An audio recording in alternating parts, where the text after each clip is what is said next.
അങ്ങനെ ഞാൻ വളർന്ന നാടാണ് ആന്ധ്രാപ്രദേശ്. പഠിച്ചതൊക്കെ അവിടെയാണ്. അപ്പം നമുക്ക് ആന്ധ്രാപ്രദേശിലെ വ്ളോഗായാലോ? ഞാൻ പരീക്ഷ എഴുതാനായിട്ട് വന്നതാണ്. പിന്നെ എൻ്റെ അമ്മയുടെ അടുത്ത് കുറച്ച് നാൾ നിൽക്കാനും കൂടെ വന്നതാണ്. അപ്പോൾ ഇവിടുത്തെ കാഴ്ചകൾ നമുക്ക് കാണാം.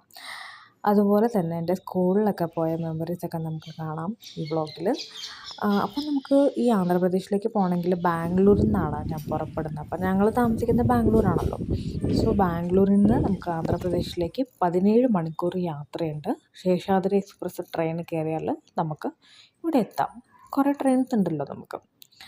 അപ്പോൾ നമുക്ക് അവൈലബിൾ ആയിട്ടുള്ള ട്രെയിൻ ഇതായിരുന്നു. ഏറ്റവും അടുത്തായിട്ടുള്ള റെയിൽവേ സ്റ്റേഷനും വൈറ്റ് ഫീൽഡാണ്. അങ്ങനെ ഞങ്ങൾ യാത്ര പുറപ്പെട്ടു. ട്രെയിൻ ജേർണി ശരിക്കും പറഞ്ഞാൽ എൻ്റെ ഹസ്ബൻഡ് കൂടെ ഉള്ളതുകൊണ്ട് ഒട്ടും ബോറടി അല്ലായിരുന്നു. പിന്നെ അങ്ങനെ ട്രെയിനിൽ കൂടെയൊക്കെ ഇങ്ങനെ നമ്മൾ സാധാരണ സ്ലീപ്പറാണ് ബുക്ക് ചെയ്തത്. അപ്പോൾ അതിൻ്റേതായിട്ടുള്ളൊരു അസ്വസ്ഥതയുണ്ട്. ഭയങ്കര ശബ്ദമായിരുന്നു. തേർഡ് AC ഒക്കെ ആണെങ്കിൽ നമുക്ക് അത്ര സൗണ്ട് വരില്ലല്ലോ. തമിഴ്നാട് എടുക്കുന്ന വരെയും പിന്നെ തമിഴ്നാടും കുറച്ച് മൊത്തം മൗണ്ടെയ്ൻസൊക്കെ നമുക്ക് കാണാം. നല്ല രസമാണ്. പിന്നെ അങ്ങനെ തിരുപ്പതി എത്തി വൈകുന്നേരം തന്നെ. തിരുപ്പതി നല്ല മനോഹരമായിരുന്നു കാണാനായിട്ട്. അപ്പം തിരുപ്പതിയൊക്കെ കഴിഞ്ഞതിന് ശേഷം ഞങ്ങൾ ഉറങ്ങി. പിന്നെ രാവിലെ വെളുപ്പിന് 5 മണിയൊക്കെ ആയപ്പോൾ തന്നെ ഗോദാവരി എത്തി. ഈ രാജമണ്ഡ്രിയിലാണ് നമുക്ക് ഗോദാവരി റിവർ കാണാൻ സാധിക്കുക. അപ്പം അങ്ങനെ രാജമണ്ഡ്രിയിൽ നിന്ന് നമുക്ക് ഹാഫ് ആൻ അവർ കഴിയുമ്പോഴത്തേക്കും നമ്മുടെ റെയിൽവേ സ്റ്റേഷൻ എത്തും. നമ്മുടെ സ്റ്റോപ്പ് എത്തും സാമലക്കോട്ടയാണ്. അവിടുന്ന് ഹാഫ് ആൻ അവർ ജേർണി ചെയ്താൽ വീട്ടിലെത്തി അമ്മയുടെ ബ്രേക്ക്ഫാസ്റ്റ് ഇഡലിയൊക്കെ കഴിച്ചു. പിന്നെ അതിന് ശേഷം അവർ സ്കൂളിൽ പോകാനായിട്ട് ഇറങ്ങിയിട്ടുണ്ടായിരുന്നു. നമ്മൾ ഫ്ലാറ്റിലൊക്കെ താമസിച്ച് കഴിയുമ്പോഴത്തേക്ക് പിന്നെ ഇങ്ങനെ ഓപ്പൺ ആയിട്ടുള്ള ഏരിയയിലേക്ക് വരുമ്പോഴത്തേക്ക് നല്ല റിലാക്സേഷൻ തോന്നും. അങ്ങനെ വീട്ടിൽ നിന്ന് ഞാൻ എക്സാം എഴുതാനായിട്ടുള്ള ഹാൾ ടിക്കറ്റ് വാങ്ങാനായിട്ട് എൻ്റെ കോളേജിലേക്ക് പുറപ്പെട്ടു. ഇതാണ് എൻ്റെ കോളേജ്.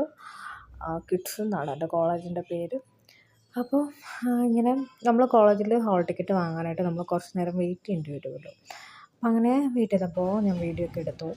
അങ്ങനെ ഹാൾ ടിക്കറ്റും വാങ്ങി വീട്ടിലെത്തിയപ്പോൾ അവിടെ ധർമ്മവരം ബിരിയാണി സ്പെഷ്യൽ ബിരിയാണിയാണ്. ധർമ്മവരം എന്ന് പറയുന്ന ഒരു പ്ലേസിൻ്റെ നെയിമാണ്. അവിടുത്തെ ഒരു സ്പെഷ്യൽ ബിരിയാണിയാണിത്. അപ്പോൾ ഇതിൽ നമുക്കെല്ലാം തന്നെ മിക്സാണ്. എഗ്ഗ് ഉണ്ടാവും, പ്രോൺസ് ഉണ്ടാവും, ചിക്കൻ ഉണ്ടാവും. അത്ര സ്പൈസി ഒന്നും അല്ല, പക്ഷെ കാണാൻ ഭയങ്കര സ്പൈസി ആയിട്ട് തോന്നും. പക്ഷെ നല്ല അടിപൊളി ഉഗ്രൻ ടേസ്റ്റായിരുന്നു കേട്ടോ. എൻജോയ് ചെയ്തു. നെക്സ്റ്റ് ഡേ അങ്ങനെ വീണ്ടും അമ്മ അച്ഛനൊക്കെ സ്കൂളിൽ പോകാൻ റെഡിയായി പോയിക്കൊണ്ടിരിക്കുന്നു. അങ്ങനെ ഞങ്ങൾ ബ്രേക്ക്ഫാസ്റ്റൊക്കെ കഴിച്ചു കേട്ടോ. അപ്പവും മുട്ടക്കറിയായിരുന്നു. എനിക്കിഷ്ടമാണ് അപ്പം മുട്ടക്കറിയൊക്കെ വല്ലപ്പോഴും കഴിക്കാനാണ് എനിക്കിഷ്ടം. പിന്നെ ഞങ്ങളുടെ വീട് കണ്ടോ, ഇതാണ് ഞങ്ങൾ താമസിക്കുന്ന വീട്. അപ്പോൾ ഞങ്ങൾ റെൻറ്റിന് തന്നെയാണ് താമസിക്കുന്നത്. ഇത് എന്നാൽ ഒരുപാട് പ്ലാന്റ്സ് ഉണ്ട്. അപ്പോൾ ഇതൊരു നഴ്സറി ഉണ്ട് ഇവർക്ക് ആക്ച്വലി. അതുകൊണ്ടാണ് ഇത്രയും പ്ലാന്റ്സ് ഉള്ളത്. ഇൻഡോർ പ്ലാന്റ്സ് ആണ് മൊത്തം. അങ്ങനെ വീട്ടിൽ നിന്ന് ഞങ്ങൾ പിന്നെ സ്കൂളിലേക്ക് പുറപ്പെട്ടു. ഞാൻ പഠിച്ച സ്കൂളിലേക്ക് ഞങ്ങൾ 3 പേരും കൂടിയാണ് പോയത്. എൻ്റെ അനിയനും കൂടെ ഉണ്ടായിരുന്നു. അങ്ങനെ സ്കൂള് ഒരു പാടത്തിൻ്റെ നടുവിലാണ് സ്കൂള് നിൽക്കുന്നത്.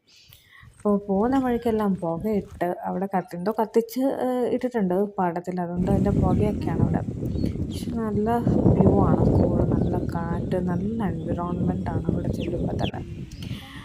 നല്ല അത്യാവശ്യം സൺലൈറ്റും ഉണ്ട്, ചൂടുമുണ്ട്. ജൂൺ ആയതുകൊണ്ട്, ഇത് ജൂൺ മാസത്തിലാണ് ഈ വീഡിയോ ഞാൻ എടുക്കുന്നത്. അപ്പോൾ സ്കൂളിൽ അങ്ങനെ ഞാൻ ഇരുന്ന് പോയപ്പോൾ എനിക്ക് ഓരോ മെമ്മറീസ് എനിക്കിങ്ങനെ ഓർമ്മ വന്നു. പിന്നെ അങ്ങനെ ഞങ്ങൾക്കിങ്ങനെ ജനലിൻ്റെ കൂടെ ഇങ്ങനെ കാണുമ്പോഴത്തേക്ക് പാടമൊക്കെ ഇങ്ങനെ കാണുമ്പോൾ നല്ല ആസ്വദിക്കാൻ പറ്റും. നല്ല കാറ്റൊക്കെ കൊണ്ട് ഇങ്ങനെ. അങ്ങനെ എൻ്റെ ക്ലാസ്സിൻ്റെ ഏറ്റവും ഫ്രണ്ടിൽ ഞാനിങ്ങനെ വന്ന് നിൽക്കുമായിരുന്നു ഇൻ്റർവെല്ലൊക്കെ ആകുമ്പോൾ. ഇത് ഞങ്ങളുടെ ക്ലാസ് റൂമാണ്. ഞാൻ പഠിച്ച ക്ലാസ് റൂം 10ാം ക്ലാസ്സാണ്. അപ്പോൾ ഞാൻ പഠിച്ചത് നഴ്സറി LKG മൊത്തം 10th വരെ ഞാനിവിടെ തന്നെയാണ് പഠിച്ചത്.